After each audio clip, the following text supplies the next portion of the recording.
This is tape it. This is my first time doing this show live ever, and this show's been out for years. Hi, welcome to Born Beautiful Rewind live.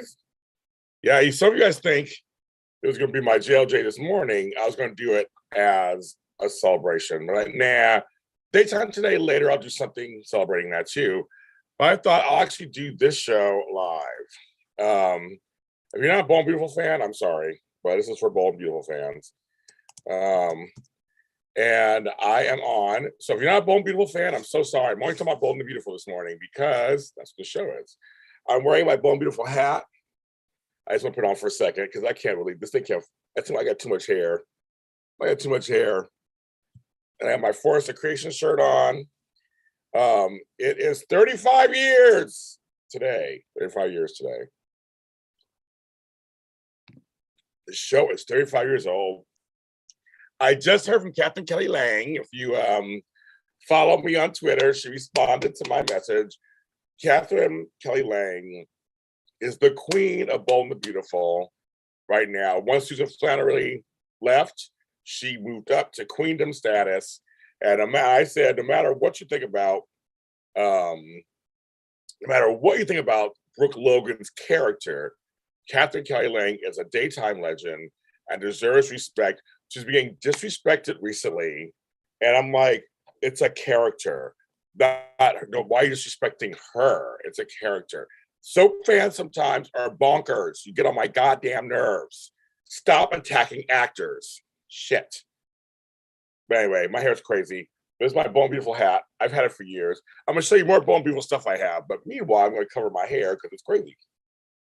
There we go. It's a little crazy this morning. All kinds of Bold and Beautiful stuff. 35 years ago today, it aired. I watched it. I was there. I remember watching it live.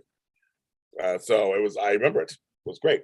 So I have a Bold and Beautiful little thing over here where like just things over the years. I have this, I call Bold and Beautiful blue scarf, the color.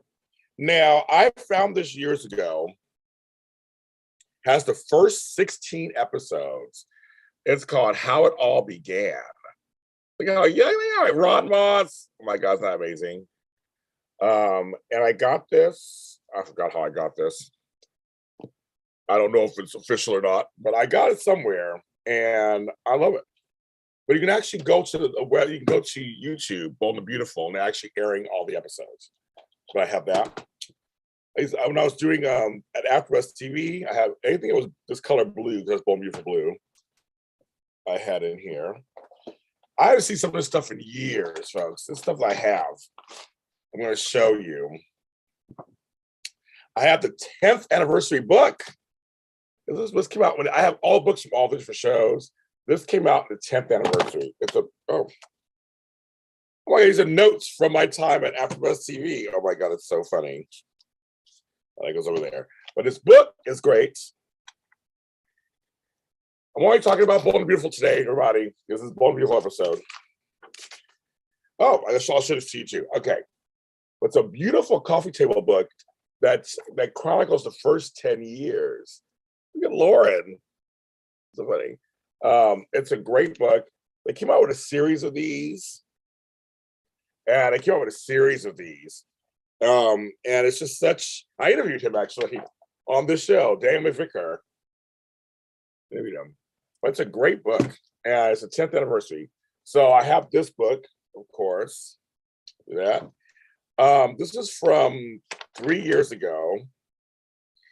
Well, I used to do the Bold and Beautiful show called The Bold Breakdown. I created it for AfterBuzz TV, which I'm not there anymore. Some of you guys know me from AfterBuzz TV. I started out doing Edition Days and then the General Hospital and all that stuff. And this is from my show. This is my rundown notes for the show. I love it. These are my rundown notes. I haven't seen this in years. So it's like me and Tammy. Tammy was my co-host. I did the pages. I had a thing called A Lot in Los Angeles. And here's what's ironic. I would always share something that was Los Angeles related. But in this case, I shared the hat and the book. How funny is that? I didn't even know that was around here. I did a segment called The Bold Flashback. which was Phoebe's death from 2018. And I also did the one called The Beautiful Flashback. And it's when Taylor finds out she's carrying Brooke's child. Those scenes were so good. And that's hot. It's hot here, but this not here. I have a blue folder. So let's see what's in the blue folder. Because I don't remember what's in here. This is all my stash that I have. Well, Beautiful related. So I've been doing these shows. Oh, these are all of my these are all my notes.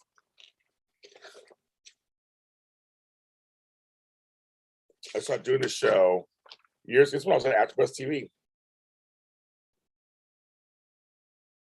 I used to pass these out. Actually, can you see me? That was my famous picture. Everybody loved a picture of me. That was done by Doug Ferrix. He took a special camera. That was my picture. This is AfterBuzz TV. Oh my God. I created this years ago. Years ago. How could I have these? What's all my notes? Oh. And when the new Zenday came, back in, for Bone Beautiful Rewind, so the new Zenday came, which he's still there. And he was on Zoo, which I watched that show, Zoo, James Patterson thing. Let's see what else I got in here. This is so funny. Oh, look at this, folks. My buddy. I still have a bunch of these. That's so funny. Pearson Fode and his autograph when he was Thomas. I forgot he gave me these. I totally forgot I had these. I love Pearson. He came on Ball Breakdown like 3 or 4 times. He used to always come on all the time. Oh, look at this. Unsigned, but I can get it signed if I wanted to. Sean Kanan. It's so funny. Oh my God. I love it. I love it. I've been here so long. Notes, Bowl Breakdown notes. Let's see if any other gems in here. Mostly notes. I think so. Oh, here's something. I was there. It was Sean's my friend, and he had a private event. And I took these from the private event afterwards. But him and Patricia Darbo did a dinner here in LA.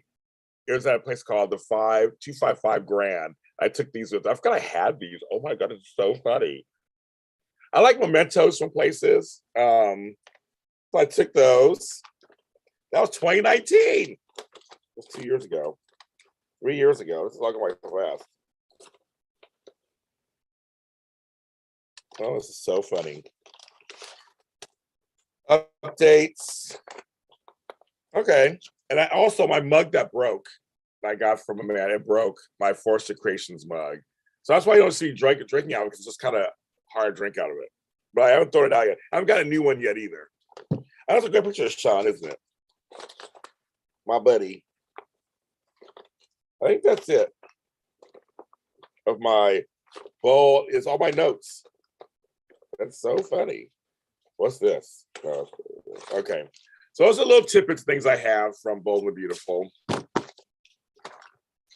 I wanted to share for the 35th anniversary. I'll put the hat back in here because I just can't. It's just too much. Drink my coffee. But yes, on AfterBuzz TV, 7 years ago, I created the Bold Breakdown. 6 years ago, we debuted at AfterBuzz TV. We're on Sundays, last show of the night. And also 6 years ago, I started Bone Beautiful Mini Spotlight as a companion piece to the show. And then now we're here. Now I'm doing both. Now I'm doing all three. Bone Beautiful Rewind. I started these shows as companion pieces to the main show at AfterBuzz TV. So that I can't believe I was at AfterBuzz TV. I think back about the past and how I was in a studio. I had engineers. I had people who just like did stuff for me, and now I'm doing it myself out of my bedroom. So it's very interesting. But I've interviewed many of the major stars from the show. I'm gonna give a shout out to Eva Basler, working with me the last 6, 7 years. She's wonderful. And we try to get a guest today for the show. We almost had one. We almost had a really good one, actually, and it didn't work out the last minute. I just won't be able to get any guests until maybe April. So April's in a few weeks. So we'll get there. We'll get some more guests for you. But we're working on it. Trying to get there. But they're super busy with press and stuff for 35th anniversary. I'm sorry, I'm getting texts at the same time. Okay, that's okay. Hold on a second. That's my train of thought. Thank you. Okay. What was I going to say? So I can't believe that I've had this journey with them as media and as press for the last 7 years. But they've been on for 35, which again, like I said the other day, is my high school anniversary, graduation anniversary. My daughter turns 35 this year. So yeah, it's kind of a crazy thing. But I like Bold and Beautiful. Bold and Beautiful is one of those soaps. It's the half-hour one. It's smaller cast.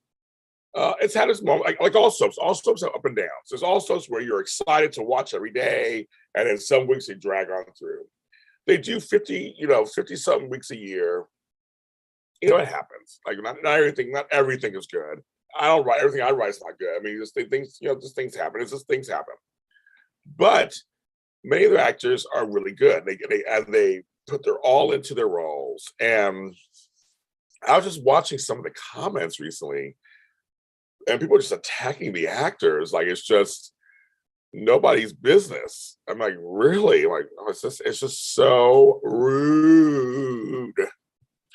And I know that Brooke Logan is a divisive character for many people. That she really is, because she is someone who, which they're going to tomorrow, is going to be a special episode. She has gone through men. And I'll tell you, yesterday's episode, spoiler alert, when she was talking about with Stephanie and how she just went through the Foresters, I thought it was very, and I miss Susan Flannery. I do. That's one person I super miss as Stephanie. She was such, every scene she was in, just powerful. Every scene. It's just every she commanded every scene. And her and Brooke, her and Catherine Kelly Lang had such this chemistry that is almost unmatched. It's funny because it's always about the guys and the girls and and blah blah blah. But occasionally on daytime, you'll get the frenemy thing. You'll get people where the two women have this powerhouse chemistry in terms of when they come into a scene together, you're just waiting to see what's going to happen. It's like almost like a tennis match, like bang, bang, like you're watching it. And Brooke and Stephanie had that more than anybody else. There are a lot of Sheila gets in there and does her stuff too, but I was just like, these two, Stephanie could cut a bitch with some words. She could. And now people are posting all these scenes. And I was like, God, she was good. She was good. Again, I don't care what you say about Brooke Logan, but Catherine Kelly Lang has been delivering powerhouse performances over the years, and she has not won an Emmy. That to me is a travesty of justice. She has been nominated several times, but she's never won. And the work she's doing right now, to me, is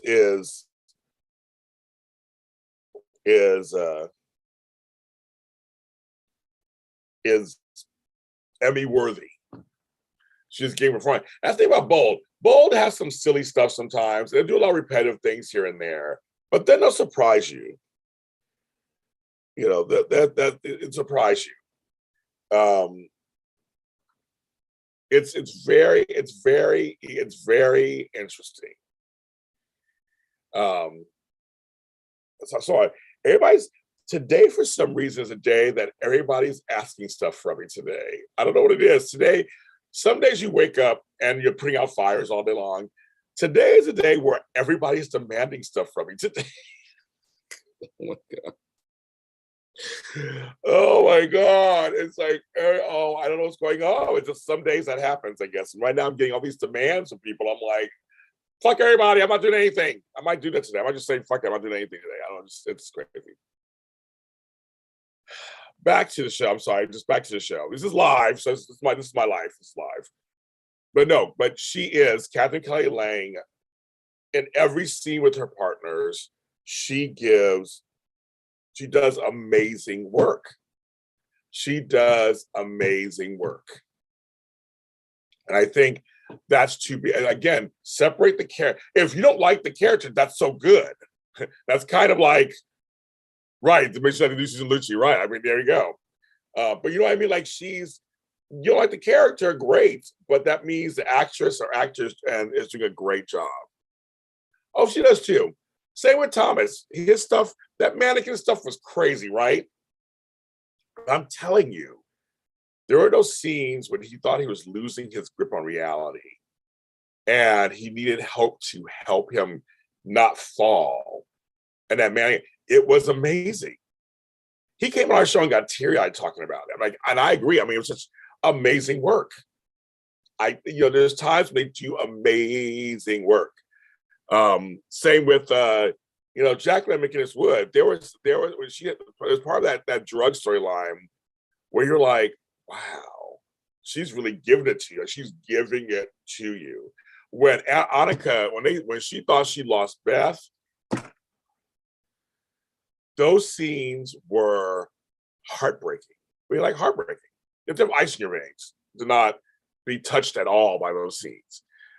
There's some shows and some scenes where, yes, things are outrageous, things are right, but then they come in with something that's so real and we're so connected to that character or characters that adds another layer to it. And for these actors to do this, the Kirsten Storm did some good work. I'll give you that. Kirsten Storm, I'll take a tie. Give it a tie. Ties have happened in Emmys. Why not? Give it two people. But Kirsten did do a great job on GH. I mean, and no, Kirsten Storm's another one who doesn't have an Emmy. And it's done amazing work day in and day out for years. But that's another show. I'm not talking about that right now. But yes, I totally agree. She did a great year. But I think, with Bold, there are people who do great work, but sometimes overshadow because it's a half-hour show or, so the storylines are repetitive, which they have a tendency to do on occasion. There are folks who hate Ridge. Well, that's kind of the point. It's like he's doing a good job. The writers are doing their job, making you hate him or want him. They did the same thing. People are getting nostalgic for Ron Moss, but I'm like, you guys hated Ridge back then too. I mean, you guys were against Ridge. I mean, like, it's the same, no matter who the actor is. It's mad. And same with Taylor. You guys were saying the same stuff about when Hunter Tyler was playing, or it's like, so folks, it's what covering soaps. For the first 40 years of my, not 40, I'm adding now, first 30 years of my life, so to speak, I didn't even know about message boards and stuff. I was just watching the shows and reading some of our digest and some of our weekly, the other one. And now that I do this stuff, it's interesting to see people's reactions to everything. Oh my God. It's so interesting. And seeing how they feel about this person and that person and this person and that person. It's a lot. But I mean, I just think, it's what they do. It's what they do for a living. Don't attack the people. It's what they do for a living, kids. They attack them.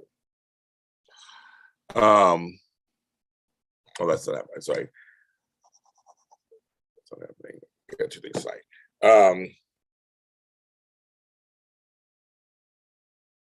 What we said. So I'm making notes to myself. Caesar, Susie, Reason, Zoom, Mike. Sorry. So friends we playing toxic. So I'm telling you, and I can get into. So yesterday on Twitter, Candace Mack wants me to do a Twitter Spaces, which, if you don't know what Twitter Spaces is, it's a place where you can talk in a group, host it, talk in a group, invite people to be speakers or just listeners, and talk about a topic. And I've been to some of the soap Twitter Spaces, and I know some of the folks who are in them. I actually know most folks are in them. But I'm like, I made a statement saying that you don't want me to do one because it's just, I think no one will like it. I talk like this, I talk like this on there. And there are soap fans who believe what they believe, know what they think they know, put out rumors and speculate. They'll just say whatever, put it in the universe without thinking at all. They have no connection to it. They'll say whatever they want. Oh, she drinks. Okay, so you just put it out there. There's no thought to the actor or the writers or anything. They feel they know what they know, and they feel like it's gospel. They'll say it like it's the truth. But you know why she did this?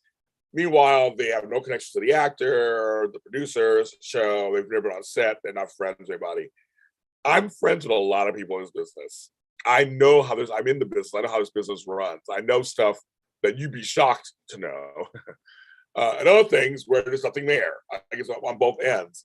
So I'm like, so I've sat in some Twitter Spaces and I've seen comments made that I'm like,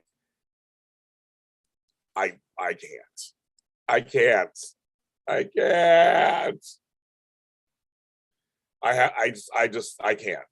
I because I would come in, people were like, come join us. No, I got invitations like, no, because literally I'll just be saying, that's not true. That's not true. You know what you're talking about. That's not true. And I don't think anybody would like that. People don't want the truth.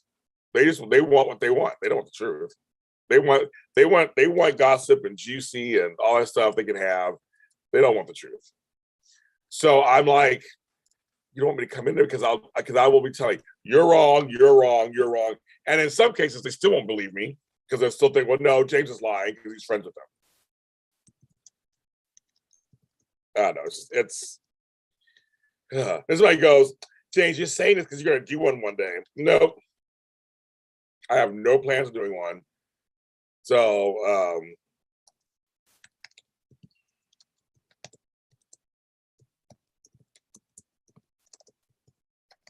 I'm typing in the description of the show. So you know what it is. It premiered today in 1987. I can't say 1987. The world was so different in 1987. Woo. 25. Oh man, beautiful. I'm just doing all that. So that's done. Save. Yeah, I'm just kind of getting all that together. Yeah, sorry. So I'm like, nah, you don't want me to do Twitter Spaces because I would just be like too rough on people. They wouldn't want it. They wouldn't want it. And I talk too real about stuff, and people get mad at me already on some of these shows. So I'll like get into a space, and I'll be like, no, that's not true. That's not true. That's not true. I just don't have the energy. I don't have the energy. I don't. Let's get back to you guys. What do you guys saying in there? Too rough on people. They wouldn't want it. Yes, it's, fans have just gotten so bold. But they've gotten so bold now where they really don't care. And and I understand. I'm like Michelle Stafford, who plays Phyllis on White Arm. She said she once, I can come out, you have a right to not like my performance, you have a right to not like the character, you have a right to not like it. You do. And you have a right to voice it. Right? You have a right to voice it. You have a right to say something.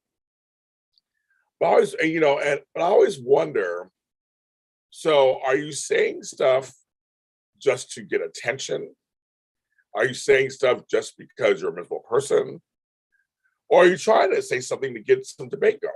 Because I usually post something that I want chatter to happen and I want debate. I don't post that much about soaps, but when I do make a statement, my statement is very deliberate. It's very curated, deliberate, and I want reaction. And I want people to talk about it. I'm very, I mean, so I always wonder for people who are on social media. I guess there is no etiquette anymore, so I don't know what people's intentions are or how they view. That's why I love talking to people. I always like to ask them, how do you view social media? Like, what is your thought on social media? Like, why do you, why do you do it? Everything. And so I love that. You know,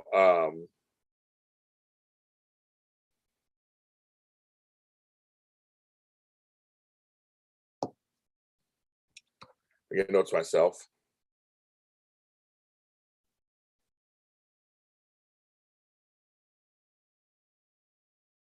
Okay. I'm gonna do something on Friday. I just made notes myself.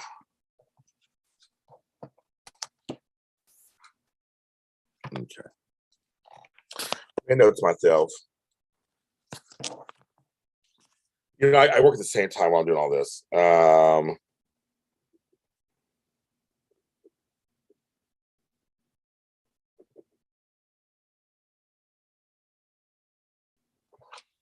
There you go. Sorry. I do 10 things at once, you guys. I have 10 things going on same time. Because time goes by fast. It's 9:17. I've been up since 6:30.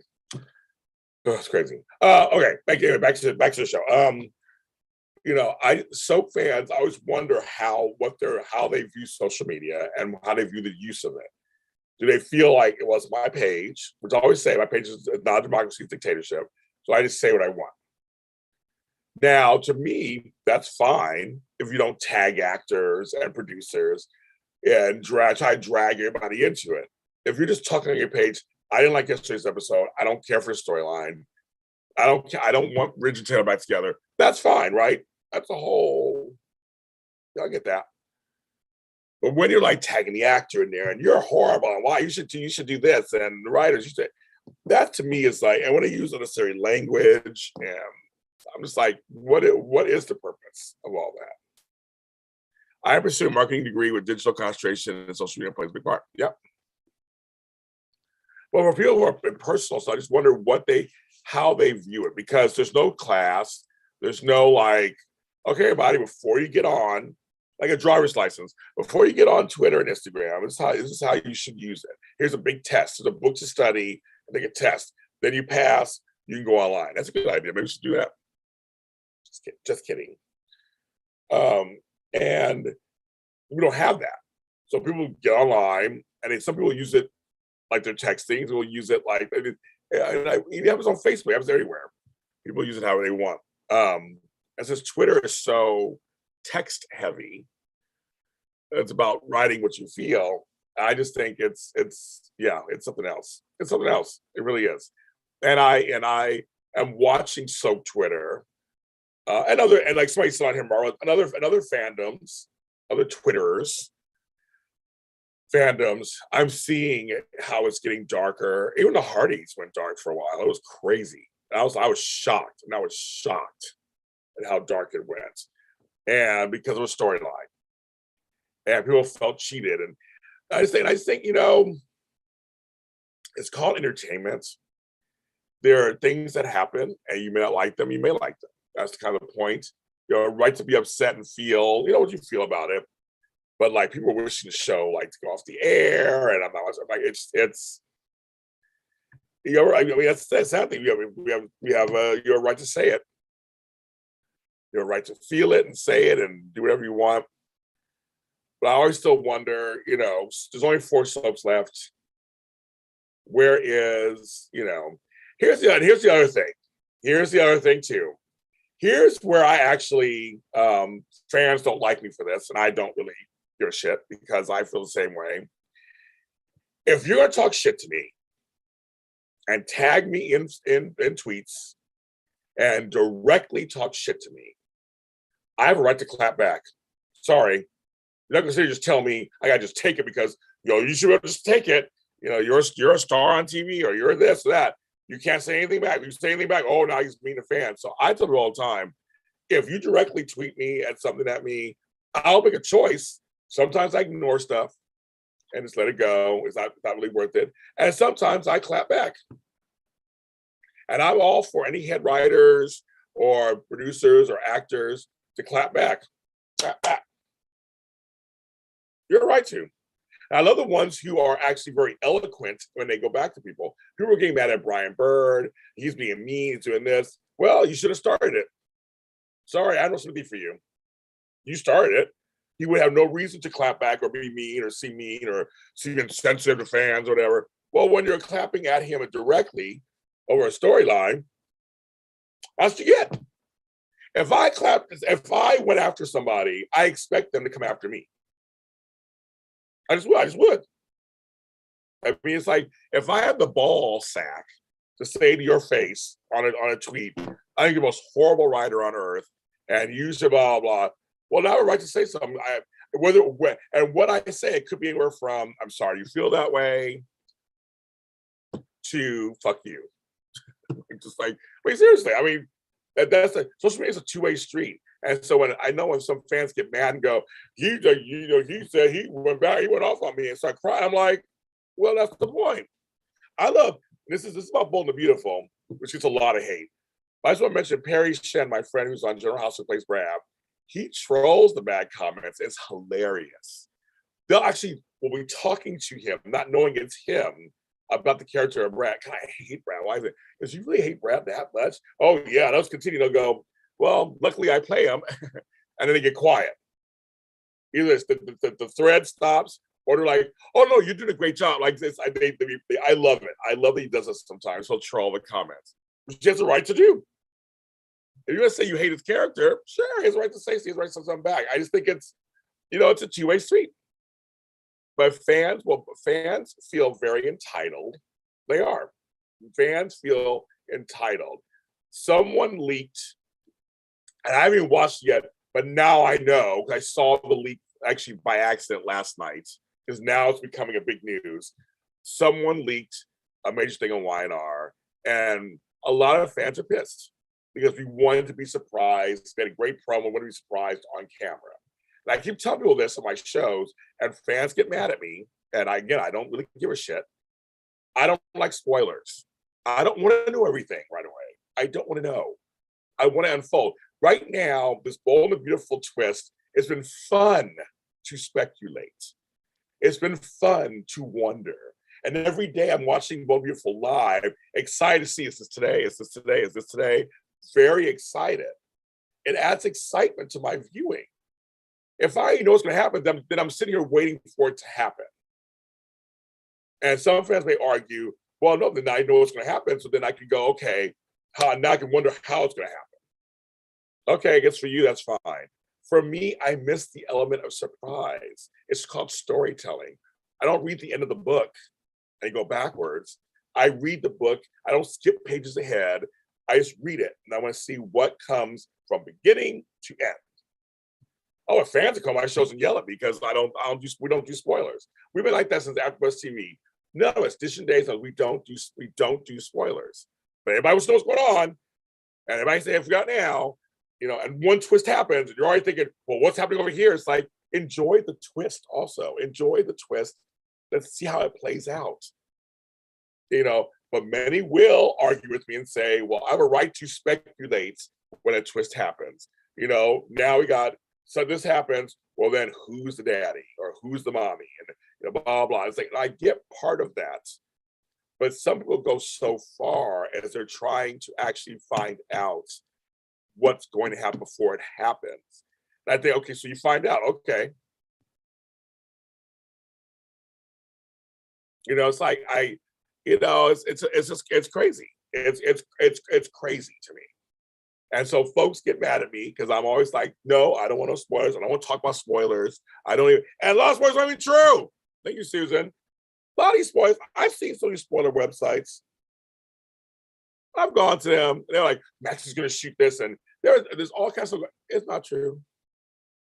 It's called speculation. People speculate stuff. Unless you're from the show and you're a writer, you don't know what the fuck's going on. You don't. You know what's going on. But you think you know what's going on, so you're going to or put out there for clicks. Some of these people it's called clickbait, people, and you're all falling for it. Some people will post stuff just so you'll click on it. They make money off of it, and it's not even true. It's not even true. Like, come on. I remember one thing I knew ahead of time on Bold. I knew something ahead of time. And I saw people speculate something they were all wrong. But they weren't presenting it like we feel this is going to happen. They presented it like this was happening over the next 2 weeks.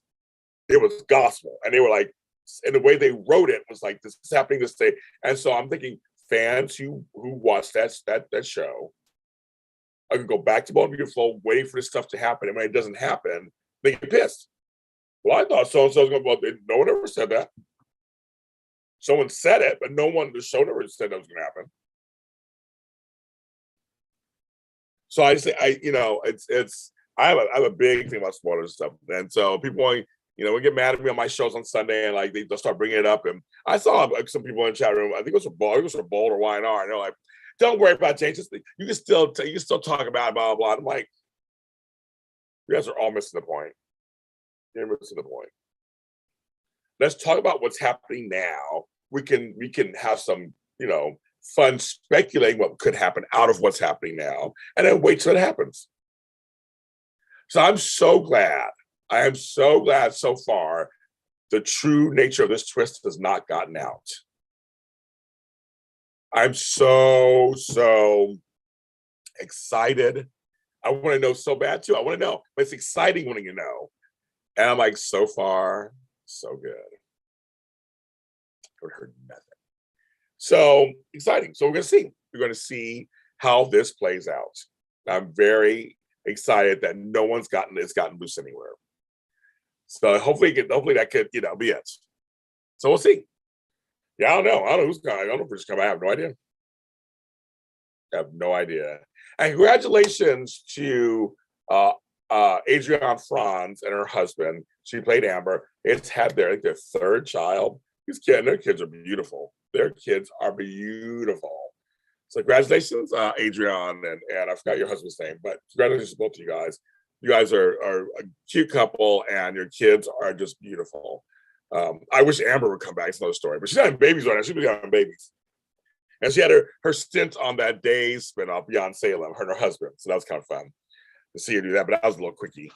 But yeah, she's really having babies. She's having baby after baby, baby, baby.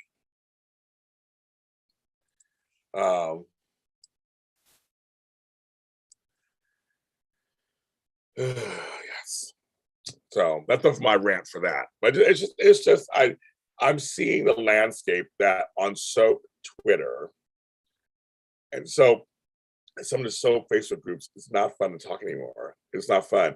Because I know that originally many of these groups were like, let's form a group so we can talk the love of our show. And I think there's some folks who really want to talk about that, just what they love about the show. And it's not happening. And no show is the same as it ever was. It's like they don't stay the same forever. It's not the same. There's some eras that are better. There's some eras that you feel more connected to. There's some eras that you just like, I love that time period. It happens, but everything grows and changes. It just does. It does. So it's and I don't think it's anybody's fault. It just is. I don't know, kids. I don't know. I'm going to get off. I've been on for almost 40 minutes. I just wanted to come on and just say congratulations to the Bold and the Beautiful. 35 years. Putting on a show, I know for personally, a lot of moving parts that are part of that. So thanks to the crew, thanks to the producers, the writers, the execs, the network for keeping the show on.